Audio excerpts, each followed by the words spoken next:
Ce qui m'a frappée, là encore, c'est qu'en fait, l'expression d'amour était souvent réservée aux hommes et que les femmes, pendant longtemps, on les a pas autorisées à exprimer leurs sentiments.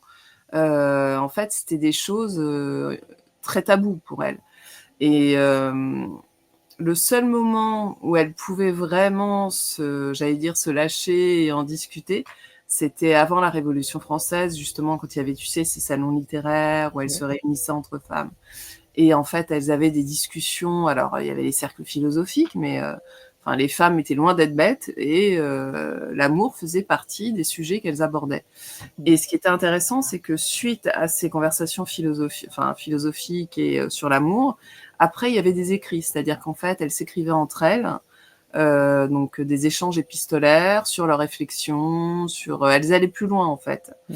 Et bah, ça, après la Révolution française, ça s'est arrêté et on a eu un espèce de retour de misogynie ou bah, interdiction des salons féminins, et ça a mis beaucoup de temps pour que les femmes puissent à nouveau réécrire sur l'amour, souvent sous pseudonyme d'ailleurs, au Mmh. 19e.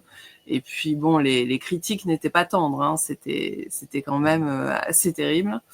Donc moi je dirais que c'est au moment des années 70 quand, enfin, c'était il y a pas longtemps, hein, Ouais. mais dans les années 70 où, avec la nouvelle vague féministe, ça y est, les femmes se sont réemparées du sentiment à la fois amoureux, de la sexualité et ont pu en parler beaucoup plus librement. Mais c'est très récent quand on y pense.